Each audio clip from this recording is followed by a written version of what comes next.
नमस्कार दोस्तों, स्वागत है आपका। और आज हम बात कर रहे हैं बीपीसीएल स्टॉक के बारे में। बीपीसीएल स्टॉक में अगर हम देखें दोस्तों, तो आज कंटिन्यूसली इस स्टॉक के अंदर गिरावट हमें देखने को मिल रही है। जैसे कि हम लोगों ने स्टॉक के बारे में पहले भी काफ़ी डिस्कस किया था और हमने इस लेवल पर भी स्टॉक में डिस्कस किया था कि यह स्टॉक में हमें बाई करना है या नहीं करना है। आज की अगर हम बात करें तो लगभग 4-4.25% के स्टॉक के अंदर हमें गिरावट देखने को मिली है। लगभग 24-25 पॉइंट के आसपास स्टॉक में यहाँ पर गिरावट हो चुकी है दोस्तों। काफ़ी सारे रिटेल इन्वेस्टर ने ऊपर के लेवल पर भी स्टॉक में बाइंग किया है, लेकिन अगर आप देखें तो स्टॉक काफ़ी गिर चुका है।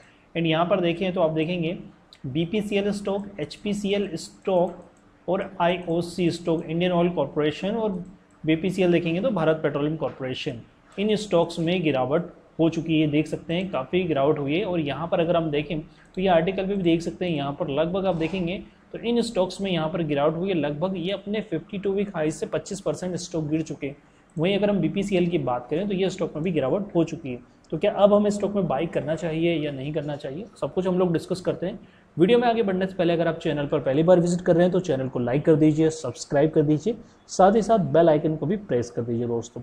तो देखिए, अगर हम पिछले एक महीने के रिकॉर्ड की बात करें बीपीसीएल स्टॉक की, तो यहाँ पर आप देख सकते हैं कि जो बीपीसीएल स्टॉक है लगभग यहाँ पर 100 पॉइंट्स दोस्तों, 100 पॉइंट्स ये स्टॉक गिर चुका है। यहाँ पर 100 पॉइंट्स का हमें करेक्शन देखने को मिल चुका है। लगभग 15% का फॉल हमें यहाँ पर देखने को मिल रहा है दोस्तों।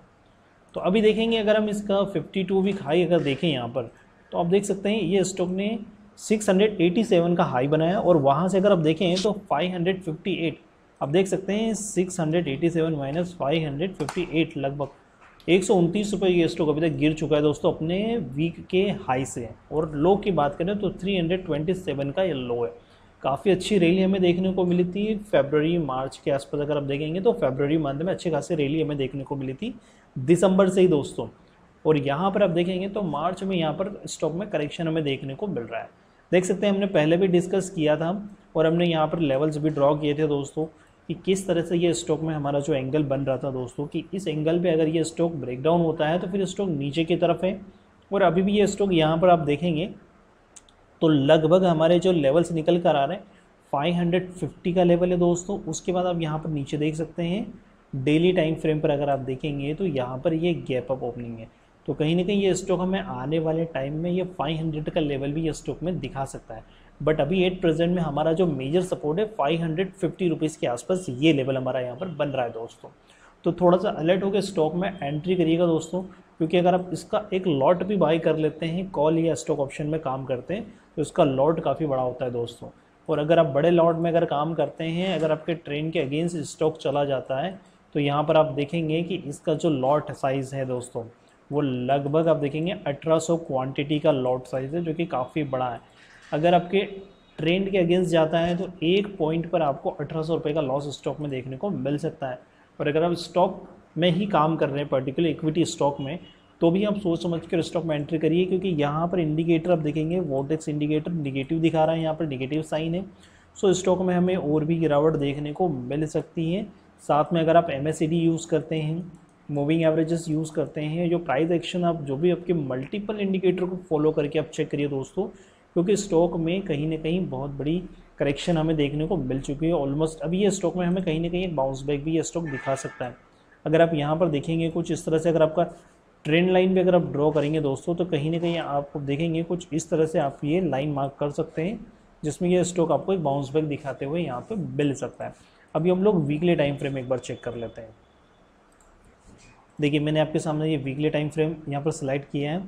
देख सकते हैं जब भी कोई स्टॉक अगर ना 52 वीक अगर ये ब्रेक कर रहा है दोस्तों या उसके आसपास है, तो फिर आप थोड़ा सा अलर्ट हो जाइए या फिर अपना एक SL मेंटेन करके रखिए। क्योंकि अगर आप देखेंगे, क्योंकि यहाँ से कभी कभी स्टॉक सेलिंग आ जाती है, वहाँ से सप्लाई डिमांड का कॉन्सेप्ट रहता है। जब अपना 52 वीक हाई ब्रेक करता है तो स्टॉक पर्टिकुलर कुछ टाइम तक सस्टेन करता है, उसके बाद गिरावट हमें देखने को मिलती है। तो या तो पहले एंट्री करिए दोस्तों, या फिर उसके बाद आप थोड़ा सा वेट करिए, करेक्शन मोड में आने दीजिए स्टॉक को। कभी भी ऐसे स्टॉक में आपको ऊपर के लेवल पर बड़ी क्वांटिटी में बाई नहीं करना चाहिए, क्योंकि जब एक बार स्टॉक वहाँ से करेक्टिव मोड में आता है या करेक्शन करता है, तो फिर स्टॉक को अगेन उस लेवल पर जाने में काफ़ी टाइम लग सकता है, क्योंकि उसने एक नया माइलस्टोन वहाँ पर अचीव किया है। और उस माइलस्टोन को वापस से रीटेस्ट करना या ब्रेक करना दोस्तों काफ़ी कॉम्प्लिकेटेड चीज़ें हो जाती है। और काफ़ी लंबा समय भी निकल जाता है, क्योंकि अगर आप देखेंगे कि इसके पहले ये स्टॉक में अगर आप देखेंगे तो यहाँ पर काफ़ी लंबे समय के बाद इस स्टॉक ने ब्रेक किया था। देख सकते हैं यहाँ पर कितना लंबा समय स्टॉक ने यहाँ पर स्पेंड किया और उसके बाद उसने उस लेवल को ब्रेक किया। तो देख सकते हैं नीचे में अगर आप देखेंगे 2016, 18, 20, 22 और 24 लगभग आप देख सकते हैं 16, 4, 20 और 4, 24 7 से 8 साल का समय लग गया दोस्तों ये रेंज पे। तो कभी भी ऐसी गलती नहीं करना चाहिए, स्टॉक में ऊपर के लेवल पर बाय नहीं करना चाहिए। अगर आपका ज़्यादा ही मन करता है स्टॉक में बाय करने का तो फिर लिमिटेड क्वांटिटी में एंट्री करिए ऊपर के लेवल पर और वेट करिए स्टॉक में क्या करेक्टिव मोड हो रहा है या क्या नहीं हो रहा है। अगर बड़ी क्वांटिटी में वेट एंट्री कर ली दोस्तों फिर आप लंबे टाइम तक आप स्टॉक में होल्ड हो सकते हो, या आपका अपना पर्सनल डिसीजन होता है जिसमें आप एंट्री करते हैं दोस्तों। तो थोड़ा सा एनालिसिस करिए, स्टॉक के प्राइस एक्शन को समझिए दोस्तों, उसके बाद स्टॉक में एंट्री करिए। आप किसी और स्टॉक में भी एंट्री कर सकते हैं, क्योंकि अगर आपको उसी स्टॉक में एंट्री करना है जब वो ब्रेकआउट कर रहा है। बहुत से लोग ब्रेकआउट पे भी एंट्री करते हैं दोस्तों, तो ब्रेकआउट में भी एंट्री करने का एक प्रॉपर रीज़न होता है, वहाँ पर भी किस तरह से एंट्री की जाती है।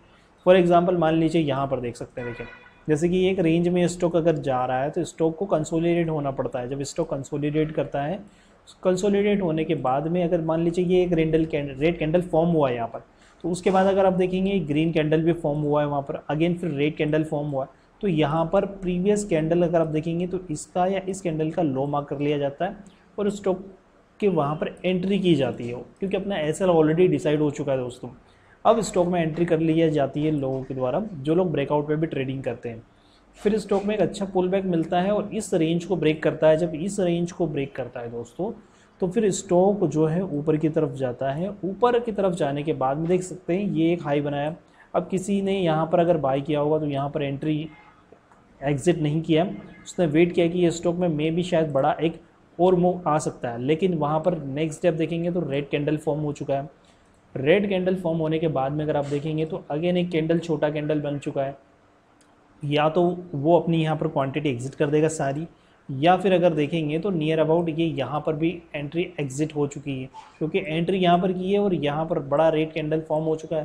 तो ऑब्वियसली हमें एग्जिट करना ही है दोस्तों, क्योंकि जब बड़ा बिग बार कैंडल आप देखेंगे तो ये इसे कवर कर रहे हैं यहाँ पर ग्रीन कैंडल को, तो एग्जिट करना कंपलसरी है दोस्तों, क्योंकि यहाँ पर आपको नहीं पता इधर क्या होने वाला है। ठीक उसी तरह से अभी आप देखेंगे ये स्टॉक में करेक्शन काफ़ी हो चुका है। बहुत से रिटेल इन्वेस्टर पैनिक सिचुएशन में ऑलरेडी काफ़ी सेल कर चुके हैं यहाँ पर, क्योंकि कंटिन्यूसली स्टॉक में फॉल हो रहा। अभी इस स्टॉक में क्या है, ये एक रेंज का सपोर्ट है यहाँ पर, जो कि आपका एक रेंज बनता है 550 रुपीज़ के आसपास। इस रेंज के आसपास स्टॉक में एक सपोर्ट लेवल है। अब बहुत से लोग ने एक करेक्टिव मोड ऑलरेडी देख लिया है, अब कुछ लोग यहाँ पर एंट्री करेंगे इस रेंज के आसपास, क्योंकि अभी आप देखेंगे तो लगभग 3 दिन से कंटिन्यू गिरावट हो रही है। अब यहाँ पर कोई एक ग्रीन कैंडल फॉर्म होगा, यहाँ पर मान लीजिए ग्रीन कैंडल यहाँ पर फॉर्म होता है, तो उसके यहाँ पे लोग यहाँ पर एंट्री करेंगे थोड़ी बहुत क्वांटिटी में। उसके बाद उसका एक्शन देखेंगे कि स्टॉक किस तरह से रिएक्ट कर रहा है, पॉजिटिव रिएक्ट कर रहा है अपने ऑर्डर कन्फर्मेशन के लेवल पर, price action, trend line, moving averages, ये सारी चीज़ें कन्फर्मेशन। अभी अगर हम इंडिकेटर की बात करें तो जो मैं मोस्टली यूज़ करता हूँ वोटेक्स इंडिकेटर यूज़ करता हूँ दोस्तों। अभी वोटेक्स इंडिकेटर के अकॉर्डिंग अगर हम देखेंगे तो यहाँ पर रेड सिग्नल ऊपर की तरफ है और ग्रीन नीचे की तरफ, तो ये हमें ये इंडिकेट करता है दोस्तों कि स्टॉक का जो ट्रेंड है अभी भी नेगेटिव ट्रेंड है स्टॉक में, तो हमें वेट करना है। नेगेटिव ट्रेंड है, अगर ये स्टॉक को ऊपर की तरफ जाना है तो ये स्टॉक यहाँ पर क्या करेगा दोस्तों, यहाँ पर ये टाइम स्पेंड करेगा इस लेवल पर। ऐसा नहीं कि स्टॉक में बड़ी कैंडल ग्रीन फॉर्म हो जाएगी और ये स्टॉक एक ही डायरेक्शन में इतनी ऊपर आएगा, ऐसा पॉसिबल नहीं होता। प्राइस एक्शन ऐसे नहीं चलती है दोस्तों। अगर आप देखेंगे देख सकते हैं यहाँ पर भी एक टाइम स्पेंड किया स्टॉक ने, फिर ऊपर की तरफ निकला स्टॉक, और यहाँ पर हमारा जो वोटेक्स इंडिकेटर पॉजिटिव है, तो आप देखेंगे यहाँ पर ये टाइम स्पेंड कर रहा है स्टॉक, छोटी छोटी कैंडल्स वहीं पर टाइम स्पेंड करा। और इसके पहले भी अगर देखेंगे तो काफ़ी लंबे समय तक स्टॉक ने यहाँ पर टाइम स्पेंड किया है। ये एक रेंज में ट्रेड ही हुआ है। उसके पहले अगर आप देखेंगे तो स्टॉक में गिरावट हुई है कंटिन्यूसली, आप देख सकते हैं इस रेंज में जाने के बाद में सेम वही फॉर्म हो रहा है यहाँ पर भी, ये देख सकते हैं यहाँ पर भी, ये देख सकते हैं यहाँ पर भी। अभी क्या होगा, अब स्टॉक को ऊपर की तरफ चलना है तो ऑब्वियसली ये स्टॉक क्या करेगा, इस तरह से छोटे छोटे कैंडल्स यहीं पर बनाएगा, यहीं पर ये स्टॉक खड़ा हो जाएगा। और यहाँ पर ये वोटेक्स इंडिकेटर भी इस तरह से आपको नेगेटिव मार्क करेगा, और जब ये वापस से क्रॉस ओवर होने की कोशिश करेगा तब ये इसके अंदर एक पुल बैक ऊपर की तरफ मिलेगा दोस्तों। फिर आप जो टारगेट लेके चलेंगे, अगेन ये टारगेट ले सकते हैं आप 600 रुपीज़ का टारगेट लेके चल सकते हैं। तो कुछ इस तरह से प्राइस एक्शन काम करता है दोस्तों। आई होप दोस्तों वीडियो अगर इन्फॉर्मेटिव लगा तो चैनल को लाइक कर दीजिए और सब्सक्राइब कर दीजिए। मिलते हैं अगली वीडियो में, थैंक यू।